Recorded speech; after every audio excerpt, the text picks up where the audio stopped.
열왕기상 21장 1절부터 10절까지 말씀입니다. 열왕기상 21장 1절부터 10절까지 말씀, 구약성경 553면에 있습니다.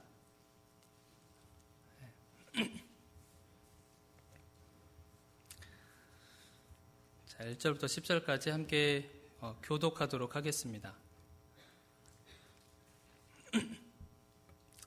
그 후에 이 일이 있으니라. 이스라엘 사람 나봇에게 이스라엘에 포도원이 있어 사마리아의 왕 아합의 왕궁에서 가깝더니 아합이 나봇에게 말하여 이르되 내 포도원이 내 왕궁 곁에 가까이 있으니 내게 주어 채소밭을 삼게 하라.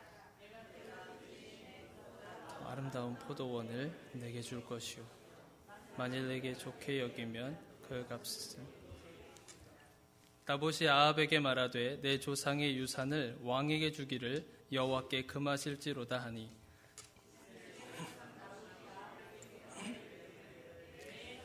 유산을 왕께 줄 수 없으므로 아합에 근심하고 답답하여 왕궁으로 돌아와 침상에 누워 얼굴을 돌리고 식사를 아니하시니 그의 아내 이세벨이 그에게 나와 이르되 왕의 마음이 무엇을 근심하여 식사를 아니하나이까?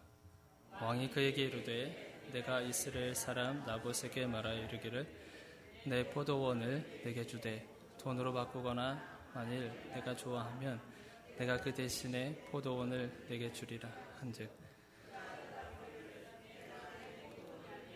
아니하겠노라 하기 때문이로다. 그의 아내 이세벨이 그에게 이르되 왕이 지금 이스라엘 나라를 다스리시나이까? 일어나 식사를 하시고 마음을 즐겁게 하소서. 내가 이스라엘 사람 나봇의 포도원을 왕께 드리리이다 하고 편지를 쓰고 그 인을 치고 봉하여 그의 성읍에서 나봇과 함께 사는 장로와 귀족들에게 보내니 그 편지 사연에 이르기를 금식을 선포하고 나봇을 백성 가운데에 높이 앉힌 후에 불량자 두 사람을 그의 앞에 마주 앉히고 그에게 대하여 증거하기를 내가 하나님과 왕을 저주하였다 하게 하고 곧 그를 끌고 나가서 돌로 쳐 죽이라 하였더라. 아멘. 네. 아무튼 제가 마이너 피플이라고 하는 주제를 가지고 지난 달부터 말씀을 전하고 있습니다. 지난 시간에는 저희가 첫 사람으로 가인이라고 하는 사람을 저희가 함께 나누었어요. 그래서 가인을 통해서 비교의식을 가진 사람, 그것을 좀 살펴봤는데요. 사실 제가 마이너 피플이라고 이렇게 주제를 정한 거는 지난번에도 설명드렸겠지만 성경에서 중요하지 않다라고 하는 것이 아닙니다. 성경에서 중요하지 않기 때문에 마이너 피플이라고 한 것이 아니라 이 마이너 피플은 말 그대로 많은 사람들에게 사실 알려지지 않은 사람이에요. 성경에 쓰여진 사람임에도 불구하고 성경에 그렇게 쓰여졌지만 사람들에게 있어서는 많이 알려지지 않은 다윗과 같이 모세와 같이 이런 사람들은 많이 알려졌지만 그 외에 많이 안 알려진 사람들을 저 나름대로 그냥 정의한 것뿐입니다. 마이너 피플. 그래서 그 사람은 성경에서 여러 말 하지도 않고 단 한 장면에만 등장한 사람도 있고 아니면 말을 전혀 해보지도 못하고 이름만 거론된 사람도 있어요. 그러나 성경에서는 분명히 메이저 피플이든 마이너 피플이든 상관없이 성경에서는 다 중요합니다. 그래서 모세를 통해서 하나님께서 말씀하신 것도 있지만 모세와 같이 유명한 사람을 통해서 말씀하신 부분도 있지만 그렇지 않은 사람들을 통해서도 하나님께서 성경을 이뤄 나가셨다는 거예요. 그래서 저는 그런 사람들을 하나둘씩 좀 보려고 합니다. 그래서 오늘은 두 번째 인물이에요. 이 나봇이라고 하는 사람. 나봇이라고 하는 사람을 좀 살펴보려고 하는데요. 이 사람은 성경 전체에서 21장, 오늘 우리가 읽었었던 열왕기상 21장에만 등장합니다. 그리고 열왕기 하에서 잠깐 이름만 거론돼요. 나봇이라고 하는 사람. 그러나 대부분 열왕기상 21장에만 등장하는 사람이에요. 그리고 신기하게도 이 사람은 성경에서 딱 한마디만 합니다. 성경 66권에서 이 나봇이라고 하는 사람은 딱 한마디만 하고 죽어요. 그 죽음도 억울하게 죽음을 당합니다. 누명을 씌워서 그렇게 해서 죽음을 당하죠. 그래서 성경에서는 딱 한마디만 하고 죽은 사람, 나봇. 저도 가끔은 성경에 제 이름이 기록되면 한마디라도 하고 죽어도 참 영광스럽겠다.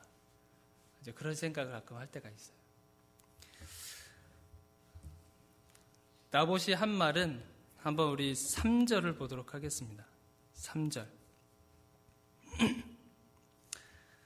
나봇이 아합에게 말하되 내 조상의 유산을 왕에게 주기를 여호와께 금하실지로다 하니. 그러니까 이 3절 이 한마디만 하고 죽어요.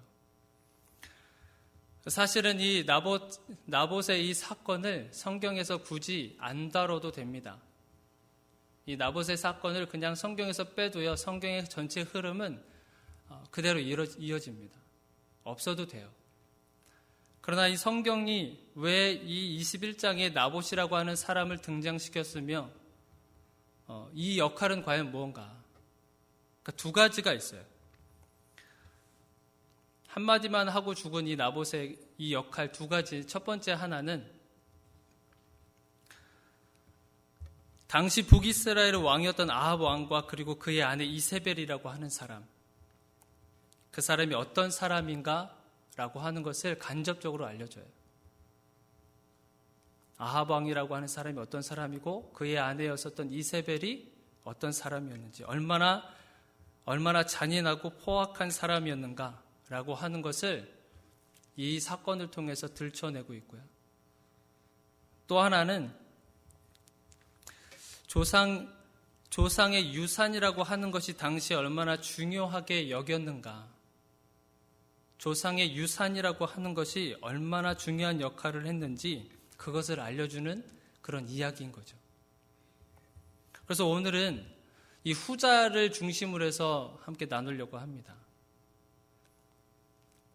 이 나봇이 지금 3절에서 말했듯이 내 조상의 유산을 왕에게 주기를 여호와께서 금하실지로다. 자기가 받은 그 조상의 유산이 얼마나 중요한가. 그래서 그것에 집중해서 한번 좀 나누려고 해요. 이것을 알기 위해서는 우리가 구약에서 땅의 의미를 좀 알아야 됩니다. 땅이 가지고 있는 의미가 과연 어떤 건가. 이 구약 성경에 우리가 생각하는 이 땅의 의미는 좀 단순하게 지금처럼 생각하기가 좀 어려워요. 그래서 구약에 나타난 땅의 의미를 우리가 알아야만 이 나봇이 왜 이렇게까지 행동했는가라는 걸 이해할 수가 있어요. 그래서 그 땅의 의미를 창세기에서 그 말씀을 굉장히 잘 나타내주고 있어요. 땅은요, 첫 번째로 하나님의 임재를 상징합니다. 우리 창세기 1장 1절 한번 좀 보시겠습니다. 창세기 1장 1절. 우리가 다 암송하고 있는 건데, 태초에 하나님이 천지를 창조하시니라. 그래서 하나님께서 하늘과 땅을 만드시고 그 만드신 땅을 조성하세요. 그러나 그 조성하시는 방법이 하나님께서 말씀으로 선포하십니다. 빛이 있어라. 그러면 빛이 생기고, 그러면서 그 땅들을 하나씩 하나씩 조성해 나가시는데 말씀으로 그것을 조성해 나가시죠. 그 땅에 식물들을 만드시고 동물들을 만드시고 그리고 나서 사람을 만드시고 이 모든 것이 지금 땅에서 이루어지고 있는 거예요. 그러니까 하나님의 임재하심이 하나님이 조성하신 그 창조물을 통해서 하나님이 임재하신다는 거예요. 그것이 지금 땅에서 이루어지는 겁니다. 그래서 우리가 길을 가다가 나무를 보면 하나님이 임재하신 것을 우리가 보게 되고, 길을 가다가 꽃을 보면 그 꽃을 보면서 우리가 하나님이 임재하신 것을 보게 되는 거죠. 그래서 우리가 사람들 서로를 바라보면서 하나님의 임재하심을 또 볼 수 있는 거예요. 그래서 하나님의 임재하심 이 땅 가운데서 지금 이루어지고 있는 겁니다. 하나님의 말씀을 통해서, 그리고 창조물들을 통해서 하나님이 임재하고 있다는 것을 알려주고 있는 거예요. 그러니까 옆에 계신 분들을 바라보면서 하나님이 임재하신 것을 보셔야 되는 거죠. 우리가 나무를 보면서 하나님의 임재하심을 보듯이 옆에 계신 분들을 보면서 하나님의 임재하심을 우리가 경험해야 된다는 거죠. 그러니까 땅에 가지고 있는 첫 번째 의미는 하나님의 임재하심을 나타내요. 그리고 두 번째는 하나님의 복을 의미합니다. 하나님의 복. 우리가 창세기 1장 28절 한번 말씀을 함께 읽어보도록 하겠습니다. 창세기 1장 28절입니다. 하나님이 그들에게 복을 주시며 하나님이 이르시되 생육하고 번성하여 땅에 충만하라. 땅을 정복하라. 바다의 물고기와 하늘의 새와 땅에 움직이는 모든 생물을 다스리라 하시니라. 하나님께서 사람을 만드시고 그 사람들에게 복을 주셨어요. 그리고 생육하게 하고 번성하게 해라. 그런데 그것이 어디에서 이루어지냐면 땅에 충만하라는 거죠. 땅에서. 하나님께서 사람을 만드시고 그 사람들에게 복을 주시고 그 복이 지금 땅에서 충만하도록 하는 거예요. 땅을 정복하라.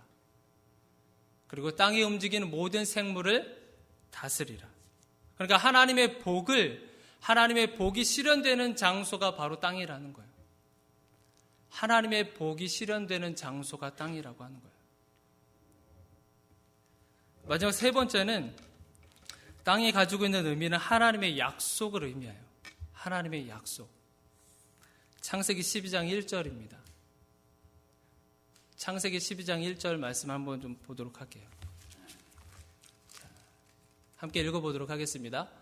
여호와께서 아브라함에게 이르시되 너는 너의 고향과 친척과 아버지의 집을 떠나 내가 내게 보여줄 땅으로 가라.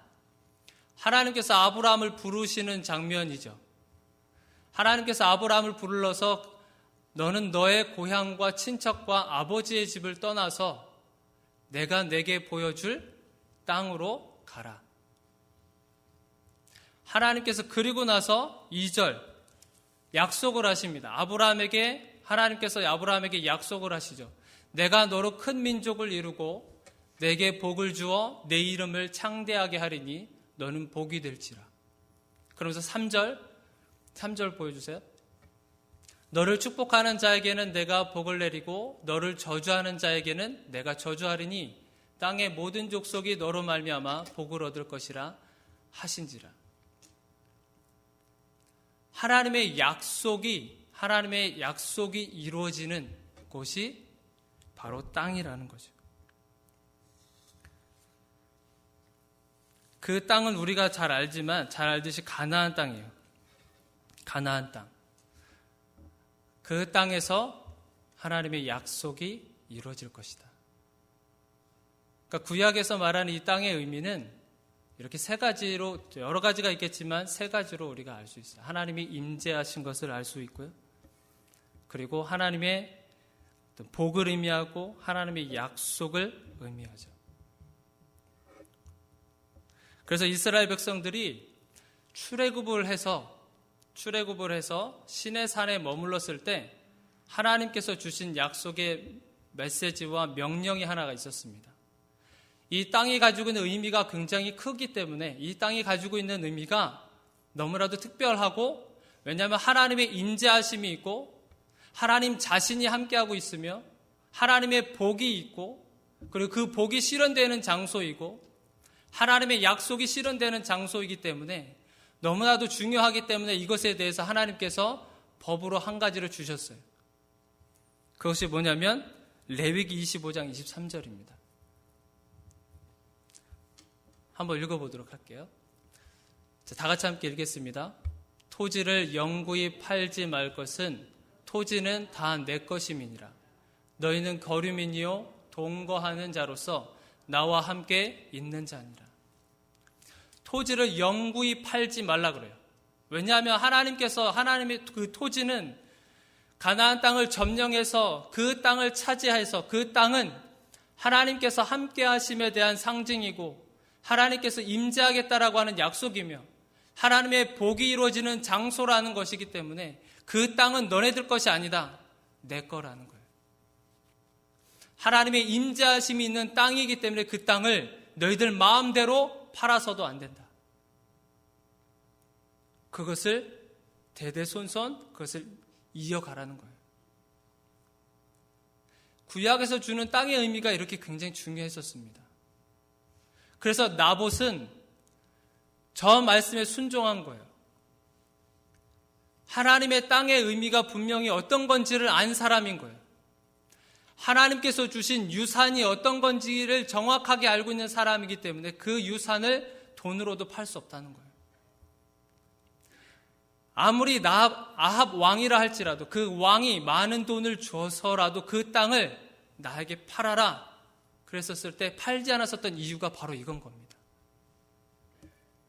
그 돈보다도 하나님의 임재하심과 하나님의 복과 하나님의 약속이 이루어지는 그 땅에 대한 가치가 그 가치를 더 중요하게 여겼기 때문인 거예요. 그냥 팔아버리면 되잖아요.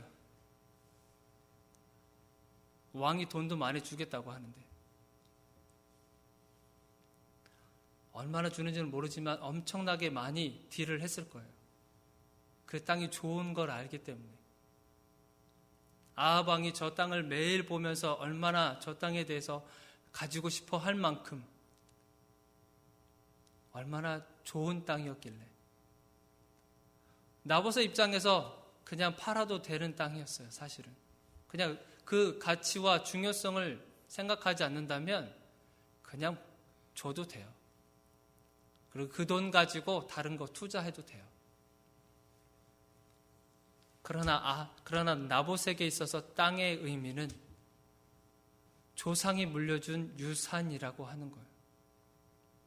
조상이 물려준 그 유산은 우리가 방금 봤듯이 구약에서 말해준 땅의 의미를 가지고 있었기 때문에 그래요. 하나님이 임재하시고 하나님의 복을 의미하며 하나님의 약속이 이루어지고 있는 땅을 그 누구에게도 팔 수 없다. 그 누구에게도. 세상은요, 여러분들이 가지고 있는 땅을 빼앗으려고 아주 혈안이 되어 있습니다. 왜냐하면 세상은 여러분들이 가지고 있는 것이 얼마나 좋은지를 알기 때문에 그래요. 마치 아합 왕, 생각해 보세요. 한 나라의 왕입니다. 그럼 가지고 있는 게 얼마나 많이 있겠어요? 재물도 많이 있고 권력도 있으며 한마디면 모든 사람들이 다 움직일 만큼의 권력도 가지고 있는 사람입니다.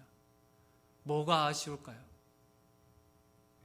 그런데 이 나봇 한 사람의 이 땅만큼 이 땅을 차지하고 싶은 욕심이 있는 거예요. 왜냐하면 그 나봇의 그 포도원은 너무나 좋은 땅이었기 때문에. 이와 마찬가지로 세상은요, 우리 크리스찬인들이 가지고 있는 것을 빼앗으려고 아주 혈안이 되어 있습니다. 왜냐하면 우리가 가지고 있는 것을 그들은 가지고 있지 않기 때문에 그래요. 세상은 가지고 있지 않기 때문에 그래요. 근데 세상은요, 그걸 귀신같이 압니다. 예수 믿고 있는 사람들이 가지고 있는 것이 얼마나 좋고 귀한 것인지를 알고 있어요. 그래서 틈만 나면 그것을 가져가려고, 그것을 빼앗으려고 무슨 방법을 써서라도 그것을 빼앗으려고 합니다. 우리가 요즘 사도행전 큐티 말씀을 묵상하고 있는데요. 유대의 왕으로 있었던 아그리빠 왕에게도 복음을 전하죠. 왜냐하면 바울은 자기가 가지고 있는 것이 얼마나 좋은 건지를 알기 때문에 그래요. 세상에 있는 사람들, 세상은 그래서 어떻게 보면 예수 믿는 사람들을 부러워할 수도 있어요. 겉으로는 손가락질하고 참 바보 같은 삶을 살고 있다고 그 비난하기도 하고, 왜 손해보는 삶을 사냐고 얘기하면서 왜 자기 것을 다 챙기지도 못하고 남의 것만 챙겨주고 자기 이익은 구하지 아니하고 왜 그런 바보 같은 삶을 사냐고 얘기하면서도 세상에 있는 사람들은 우리 예수 믿는 사람들이 가지고 있는 그 진가를 부러워하기도 합니다. 그것을 자기들도 소유하고 싶어 해요. 그러나 그러지 못하죠. 그러니 무슨 방법을 써서라도 나와 동일한 사람으로 만들기 위해서 끌어내리려고 수단과 방법을 사용합니다. 하나님이 인지하지 못하도록 우리 교회 안에, 우리 가정 안에, 우리 사업장 안에 하나님의 임재하심이 있어야 되는데 세상은 그것을 그렇게 하지 못하도록 막아버린다는 거예요. 하나님이 임재하시는 가정으로 만들어져야 되는데 그렇게 하지 못하도록 세상이 흔들어 버린다는 거예요.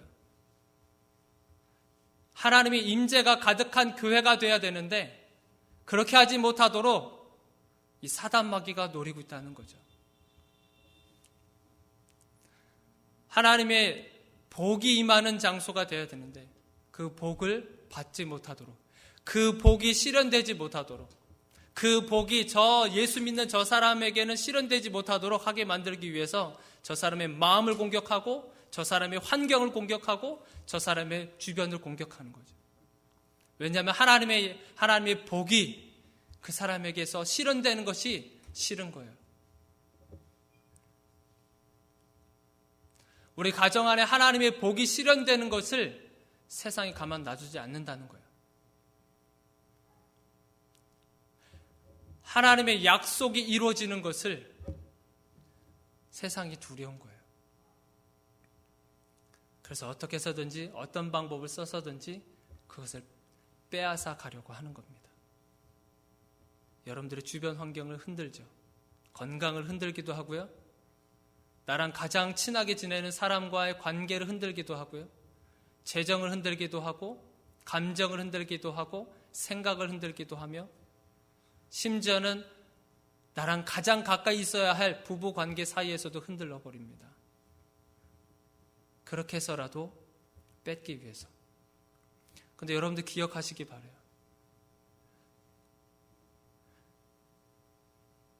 하나님의 임재를 이미 여러분들이 그것을 경험하고 계신 분들이에요. 여러분들의 가정은 하나님의 임재하심이 있는 가정입니다.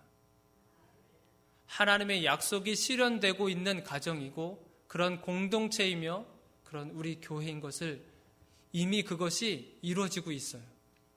하나님의 약속이 지금 이루어지고 있다는 거죠. 우리 가정 안에서 이루어지고 있다는 거예요. 그것을 믿고 선포하시기 바랍니다. 우리 가정은 하나님의 말씀으로 다스려짐을 나는 선포한다. 우리 교회는 하나님의 약속이 실현되는 장소임을 나는 선포한다. 세상에 그 어떤 유혹과 어떤 두려움이 나에게 다가온다 할지라도 하나님의 변하지 아니하시는 이 약속의 말씀을 나는 끝까지 붙들고 나아갈 것이다. 수많이 우리를 건드린다 할지라도 그 앞에서 우리가 선포하는 것이 우리가 이미 그것을 가진 자이기 때문에 그렇습니다. 나봇은 이미 하나님의 약속하신 그 땅을 소유하고 있는 사람인 거예요. 이미 가지고 있는 사람입니다. 그래서 여러분들 가정과 우리 교회와 그리고 내가 속해 있는 공동체에 나봇에게 주신 그 조상의 유산처럼 우리 가정에도 그것이 그대로 흘러가기를 간절히 소망합니다. 그것을 누리시길 바라요. 그리고 그것을 절대 세상에 빼앗기지 마십시오. 어떤 방법으로서든 빼앗으려고 하는 그 상황 가운데서 주님의 이름을 부르시면서 간구하셔서 주님, 제가 빼앗기지 않게 하소서. 제가 그것을 지켜낼 수 있도록 하나님 인도하여 주옵소서. 그렇게 여러분들이 선포하시며 기도하시기를 주님의 이름으로 기도드립니다.